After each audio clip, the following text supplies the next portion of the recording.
Evening, everyone. Welcome to the 84th Emerging Growth Conference and day one of our two-day virtual investor conference. I'm Anna Berry.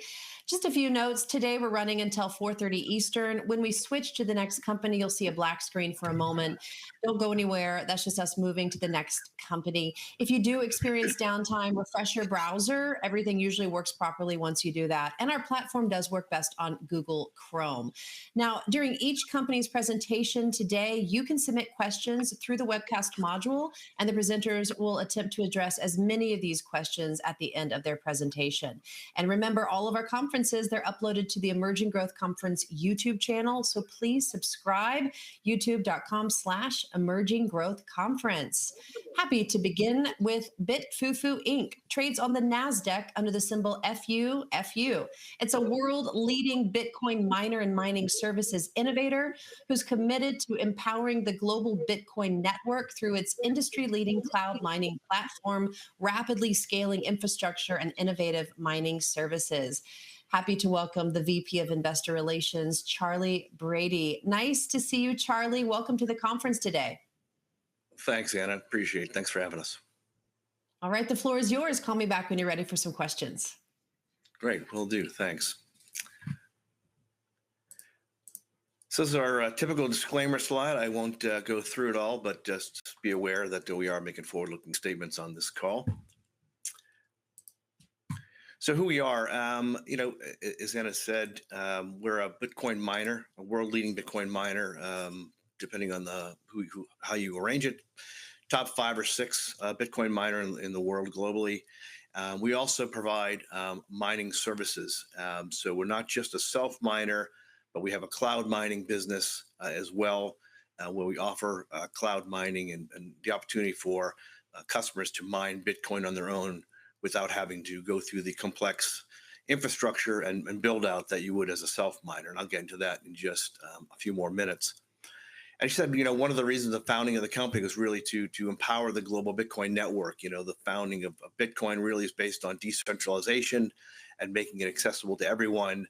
And I think is over time, as it's become more institutionalized, as the difficulty rate's gone up, it's become more and more difficult for individual people to self-mine Bitcoin themselves. It just the cost structure has really changed dramatically over the past few years, particularly with the last halving we had in April. So cloud mining really offers an opportunity to decentralize, democratize Bitcoin mining and make it available to virtually anyone who wants to do so. We are the #1 cloud mining service provider in the world. As of the end of June this year, we had over 623,000 registered users on our cloud mining website. These are users that have gone through the KYC, Know Your Customer background check, have inputted their own Bitcoin wallet into the system. They don't necessarily mine Bitcoin 100% all the same time, but those are users that have been customers and are registered on the cloud mining website. So it's about we estimate greater than 40% market share globally. So pretty substantial position in the cloud mining business. Again, we also have a solid foundation that we do mine on. These are real locations with real machines as of the end of June this year, and we do put out monthly operational statistics to update this. So in early August, you'll see the July statistics. But as of end of June, we managed 36.2 exahash of computing power, 728 megawatts of capacity, and that's on 5 continents. And I'll get into that in more detail in just a couple of slides. And as of end of June, on our balance sheet, we held 1,792 Bitcoin on the balance sheet, which I think puts us up or near the top 20 as far as public companies with Bitcoin on the balance sheet. So again, we have 2 real basic businesses here and a couple smaller sub-businesses. Self-mining and mining services are the 2 platforms. The self-mining is what you'd find from a typical self-mining Bitcoin miner. We have a number of rigs in various locations around the world, 5 continents, as I said. And we use this to mine Bitcoin for ourselves. These machines are run essentially 24/7. We do have an internal software system, proprietary, proprietary algorithms, proprietary IP that we use to monitor the system in real time and optimize all these machines running across the entire network. In fiscal 24, we produced 2,537 Bitcoin on the self-mining side. And on the mining services side, which is where our cloud mining business is held, we produced 4,947 Bitcoin. Again, those are Bitcoin that went to customers. That is customer mined Bitcoin on the mining services side, on the cloud side. We do have some software that we've put out in the past 6 months. We have our own mining pool now called BitFuFu Pool that customers can, on the cloud side, can use to choose one of that, either BitFuFu Pool or two other pools when they do their cloud mining services. We also have our own operating system now to overclock, underclock, and really optimize mining rigs. So if someone has we do host third-party mining rigs. That's a small piece of our revenue, but we do make that software available to customers to allow them to tweak the mining rigs that they are running in some of our hosting centers.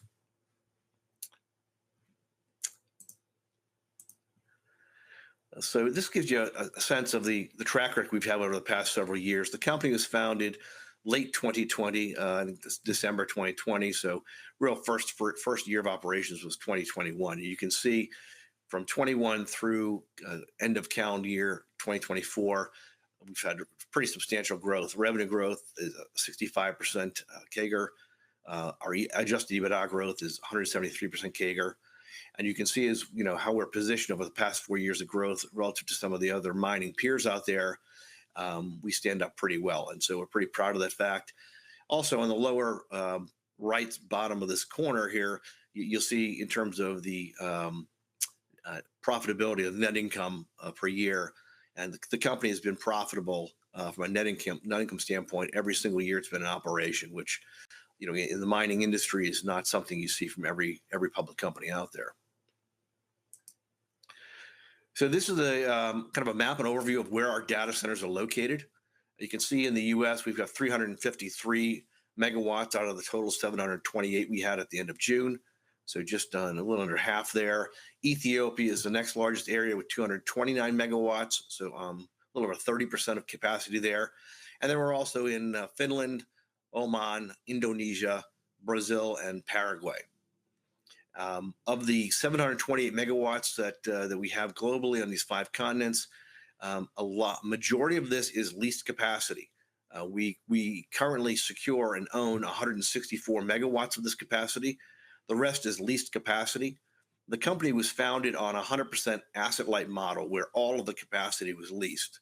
And last year, beginning in October, we started to pivot toward acquiring our own data centers. So we acquired a data center in Ethiopia, 80 megawatts there, acquired Oklahoma, 51 megawatts, and then 2 long-term leases for 2 more sites in the US for 33 megawatts. So that's what we currently have under our control. The rest is leased. And part of the strategy here really is to go and acquire more data centers to change that mix to a little more heavy owned and less leased capacity, for a number of reasons. And what it allows us to lower our cost basis.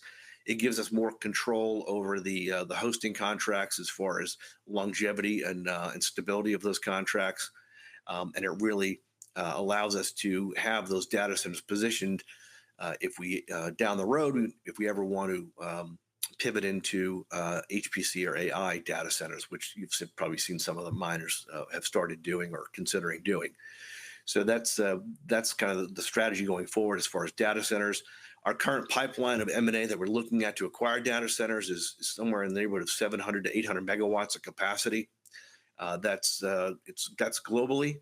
Most of that is brownfield. There is some greenfield where we would build a new site from scratch as opposed to acquiring an operating site, which is what we've done in the past. But I think and majority it's going to be concentrated probably in the U.S. Although clearly, given our international exposure, we're certainly looking at data centers outside the U.S., such as additional in Ethiopia and as well as in the Middle East and Africa. So really what we've created here with the mining pool, the mining operating system, the cloud mining services, we also sell mining machines and lease mining machines for customers. and we've got the self-mining business. It really is a one-stop mining service platform. So anything you want to do within mining Bitcoin, um, you can do from a BitFuFu platform. So buy a machine, lease a machine, do cloud mining, host your machine there, optimize your machine with the operating system, use our pool. It's right there, one stop. And we do, really apply full transparency on the cloud mining side. And I'll get into that in a minute. But that's one of the key differentiators is out there as well, is that these are real machines in real locations that can be, physically identified. And it's not just when we say cloud, it doesn't mean it's just out there in the cloud. It actually is at a physical location being mined. And you can see on that cloud side in the bottom right here, we've had pretty substantial growth in the number of registered users.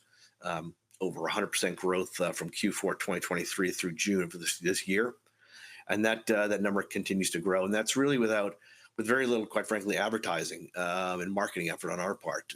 Really is more been word of mouth. And I would also mention that that's without selling hash or cloud mining into the U.S. market. So we currently don't offer cloud mining into the U.S. market due to regulatory controls. We are actively looking at doing that, getting into the U.S. market. We just want to make sure, as a publicly listed company, that we follow all the correct regulations and rules and make sure we're doing it correctly and don't trip over ourselves on some state or federal regulations. So we're actively involved in trying to move that into the U.S. market, but we don't do it this time. But I think at some point down the road we probably will. And again, that's a completely untapped market for us. All this growth has been without even tapping the U.S. market.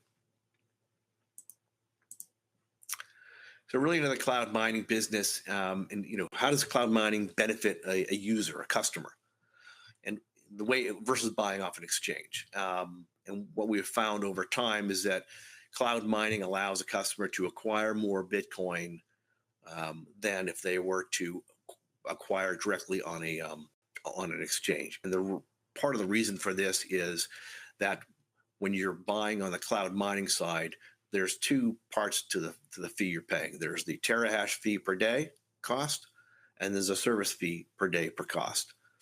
The terahash fee gets paid 100% upfront. However, the service fee, customers are allowed to pay a minimum of 10 days of that service fee, depending on the length of the contract. And so what that allows them to do is to actually self-leverage themselves up and apply more of their dollars upfront to cloud mining to mine Bitcoin, rather than having to pay the full service fee immediately up top. And so it's kind of built-in leverage on the cloud mining, which allows you to acquire more hash rate, to acquire more Bitcoin, and therefore, over time, at the end of the contract, we found typically customers derive anywhere from as low as 2% up to 20 or 30% more Bitcoin than if they took their dollars immediately at the start and bought them off an exchange. And obviously that dynamic moves differently throughout the cycle as to where difficulty and rate goes and hash rate difficulty rate goes and Bitcoin pricing goes. But over time, that's kind of the benefit to the customer of mining on the cloud. It also allows customers to really do it, from anywhere, right? They don't need the complexity. They don't need to go buy rigs. They don't need to find a mining pool. We've kind of taken that and offloaded all of that from the customer having to do that, because if you're starting a self-mining rig, you've got to buy the rigs. You've got to find a place to locate them. You also have to find electricity costs. Electricity cost is the number one cost input to mining Bitcoin. And if you're, I would say, given where the difficulty rate is today and the hash rate is today, if you're not mining for 4 cents a kilowatt hour or less, it's going to be hard to make a meaningful profit on those machines in a sort of reasonable payback time. And so cloud mining really allows you to not have to be as concerned about that and making sure you gain electricity rate. Not to mention the fact that from a self-mining perspective, people have mined them in their homes. These machines tend to be extremely loud if you're in a small enclosed environment. Really not something you want to have probably running in your basement. As these machines become more and more powerful, obviously they've used more electricity, they become louder. So, that's not something that a hobbyist is going to want to be probably putting in their basement, and it requires different electrical connectors as well. So, the cloud mining really takes all that away and allows a customer to go on the website, do the KYC background check, put a mining wallet in, choose a pool, choose how much terahash they want to buy for what certain period of time. And we sell it generally in 30-day chunks, so 30, 60, 90, 180 days. Pick that time period, pick the terahash, pay for the contract, and you're mining Bitcoin in a relatively short period of time. So it's a pretty easy process for just about anyone. A self-mining, I won't spend a lot on this. It's typical with the self-mining works from any other self-mining company. We have machines at locations that are mining Bitcoin, and this is Bitcoin that we keep for ourselves, for our own account, as opposed to the customer cloud mining Bitcoin that gets mined. Our HODL policy, typically we have sold enough Bitcoin on a daily basis to cover our hosting costs and electricity costs, and we've HODLed the rest.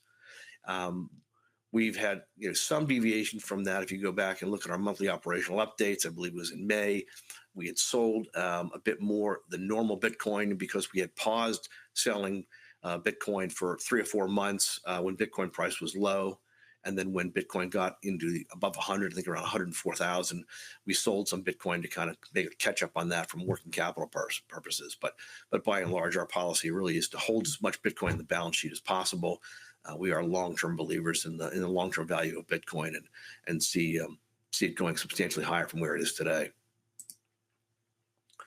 I mentioned earlier we have our own proprietary software. We call it Aladdin. And what this allows us to do is to take our entire hash rate and slice it in between and slide it between an allocation between cloud mining and self-mining. And this is unique to BitFuFu. Right, because we have this cloud mining side and this is allocation software, proprietary software, we can take a look at our entire hash rate and say, okay, how much do we want to allocate to cloud, how much to self, depending on where we are in the cycle, the Bitcoin mining cycle, depending on various cost parameters, depending on the demand for cloud mining, and we will move that slider back and forth to allocate hash rate between self and cloud mining, depending on a variety of those factors. And it really allows us to reduce the volatility of the revenue stream because we're not tied just to the price of Bitcoin. Right? When we sell a cloud mining contract, the majority, all the terahash cost is paid up front. So we lock that in at that time. A portion of the service cost is paid up front, and that's locked in over time.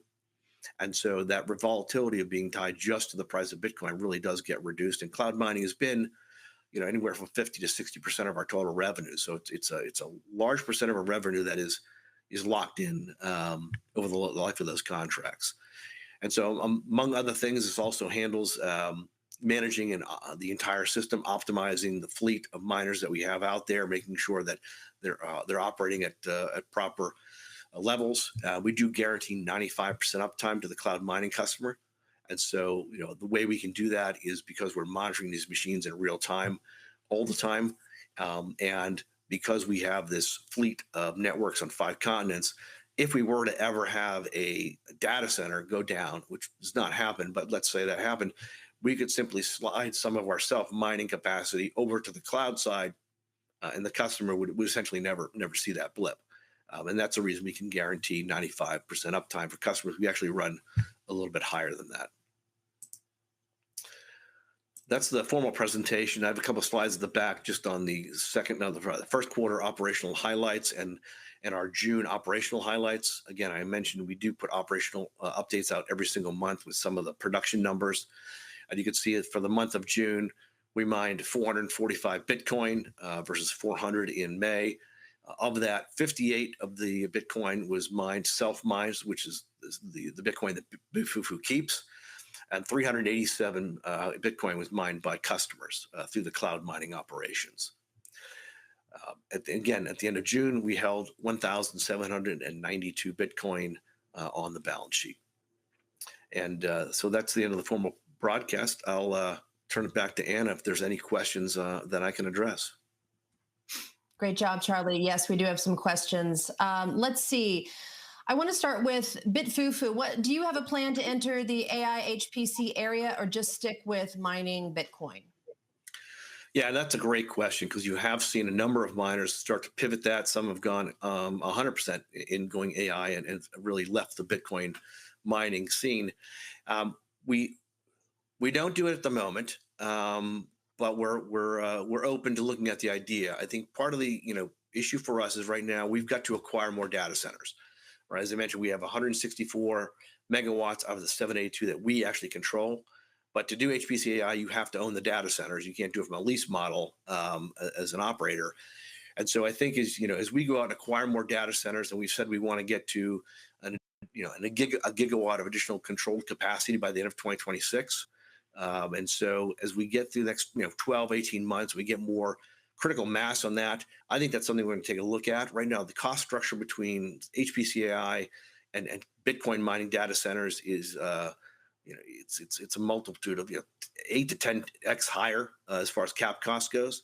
So it's something we're going to evaluate in the capital cost and make sure that we would have customers that are lined up for 10-year plus contracts with multi-renewals. And I think we'd probably partner up with someone who has been doing it, is doing it. I don't think we'd start cold, build a greenfield AI HPC site. But I think at some point you could see us doing that once we get a little bit more critical mass on the data center side. Our viewer Olive wants to know, where do you store your Bitcoin and where do your customers store them? And what does the security look like where the Bitcoin's stored? Yeah, from a customer standpoint, it goes from the mining pool to the customer's wallet. So it doesn't come through BitFuFu. Once we sell them the contract, they input their own personal Bitcoin wallet into the system. They pick one of 3 pools, and the Bitcoin that gets mined on the cloud side for the customer goes from the pool distributed to the customer's wallet. And then, however they're going to secure their own Bitcoin really is up to them how they want to do that. From the corporate side, we use several cold wallets. I don't want to get into specifics of how we do that or how that's set up, but we use extremely secure measures to store our own Bitcoin personally for the corporate side. And so what percentage of your cloud mining revenue is institutional customer versus retail customers? Yeah, great question. Because I think when people think cloud mining and they look at this 623,000 plus users, they would think it's all retail. And from a user account standpoint, there are more retail accounts in that 623,000. But from a revenue standpoint, the majority of our cloud mining revenue is institutional revenue. So this would be hedge funds, family offices, high net worth. There are some private corporations in there that are mining Bitcoin because they want to be involved in that. You've seen companies start using it for Bitcoin as a treasury strategy, buying off exchanges. We've seen customers looking at cloud mining as a treasury strategy to acquire Bitcoin. And so it really is a mix within that institutional side. But yeah, largely, certainly over half, significantly more than half of our revenue in cloud is institutional money. And Hunter asks if you can talk about customer retention. Yeah, that's a good question too. We do have a very high retention rate. I think if you look at, depending on how you want to slice it, we don't release the granularity on this, but I think our net retention rate tends to be in the 70-80%. If you look at our top customers, if you look at our VIP customers, which are customers that are spending 10,000 or more, that retention rate tends to be closer to 70%. And so talk a little bit about BitFuFu's strategy to expand your operations. Yeah, and that kind of goes into acquiring more of these data centers. Again, we bought the first one in Ethiopia in October of last year. We bought the Oklahoma site in January, February this year, and when we long-term leases back in December of last year in the U.S. And again, we've got that 700, 800 megawatt pipeline that we're looking at. And so that expansion, really, it's global, but it's probably going to be mostly in the U.S. Those are the predominant sites we're looking at. And I think those sites could range anywhere from, at the very lowest end, 20 megawatts. That tends to be on the lower side. We probably wouldn't do a site lower than that. Doesn't make economic sense. All the way up to 100 megawatt plus sites. And some of these sites are also expandable beyond the initial megawatt sites. But we do want to add, that gigawatt of capacity by the end of 2026. Perfect. And when it comes to your policy with selling or holding the Bitcoin it mines, what is your treasury policy in regards to that? Yeah, we've typically sold enough on a daily basis to cover those hosting fees that we pay and to cover our electricity costs for own sites. But by and large, we want to really hodl as much as possible. And so that's why you've seen us accumulating Bitcoin on the balance sheet. We're going to continue to do that. Um, and again, we have on occasion stepped away from that daily purchase price and paused it, and then sold a large chunk later on, which we did last May.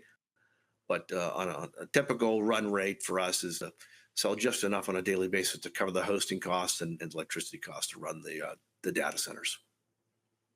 And so, besides your own mining, what's the revenue model generated by customers? If you can talk about that. In terms of the breakdown between the self mining and the cloud mining, it's the self mining has been, if you look at 2023 and the first 9 months of 2024, it was about a 33% split on the self mining business, low 60%, 62, 63 on cloud mining, and then there was a small piece in there, 1.5, 2.5% that was hosting and other. In Q4 of 2024, we did sell $30 million of mining machines, which skewed the mix a little bit. And in Q1, we sold $7 or $8 million of mining machines. So the mix didn't hold perfectly there, but by and large, I'd say greater than 50% of the revenues are coming out of the cloud mining side. 35 to 45% are coming out of the self-mining side, and the rest is a mix of that other, which includes hosting, mining sales, mining leases, and the BitFuFu pool and BitFuFu operating system, which those are relatively new products that we came out with in the past 6 months or so. So the revenue generation from those is pretty small at this point. Doesn't really move the needle, but over time we think it develops into something larger, and really it really helps us provide a full circle one-stop shop for the customers, which is another reason that we introduced those services to the customers. Perfect. And Christian asks, how do you cure skepticism from investors who have seen scam cloud miners out there? Yeah, that's a great question, and I think that the term cloud mining is certainly gotten a bad rap because there have been Ponzi schemes out there and scams, as you say, that have kind of given a bit of a black eye to some of the typical term cloud mining. But these, I think, the difference is that we can identify that these are physical location sites located on the ground. These are physical machines that are operating. We are a publicly traded company, so we are under obviously SEC regulation for compliance purposes. Which some of these scam companies are obviously have been small private companies that have been offshore in faraway places that were never audited and didn't have that sort of compliance overlay on top of them. So that's something that we think helps with the transparency. In terms of the cloud mining too, when you're cloud mining customers, you can see the Bitcoin being mined in real time, either on your phone app or on the website itself. And so we really do try and provide clarity on that.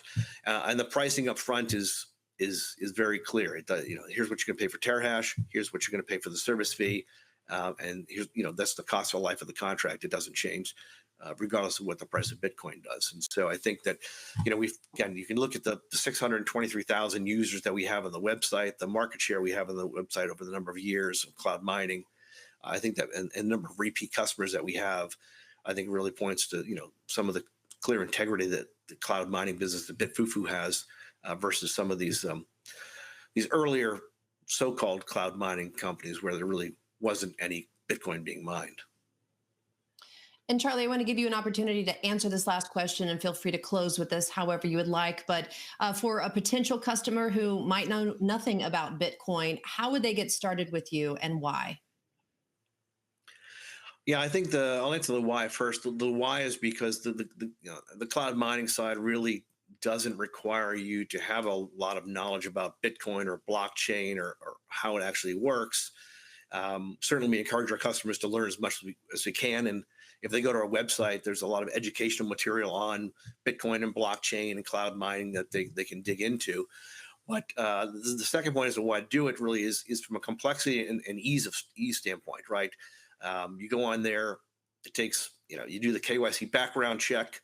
put you have your own Bitcoin wallet that you put into. You choose one of we have 3 different pools to choose from, including BitFuFu pool. I think there's also Foundry is on there, and Amp pool, which are some of the larger pools out there. Once you choose that pool and do the KYC and put your wallet in and pick how much terahash you want to purchase for what period of time, you're essentially mining Bitcoin, and it's just that simple. And you don't have to worry about electricity costs that are going to go away, or regulatory concerns, or buying the rigs, or placing the rigs, or maintaining the rigs. Because rigs do break down, right? And if a rig breaks down, it's offline. It's not mining Bitcoin. So we've taken all of that complexity and really offloaded it from the customer and made it as simple and streamlined as it possibly can be for the customer. Perfect. Well, there you have it. BitFuFu on the Nasdaq, FUFU. Charley, thank you so much. A great presentation, and we look forward to seeing you again real soon. Thanks very much. All right, everyone. We'll be right back.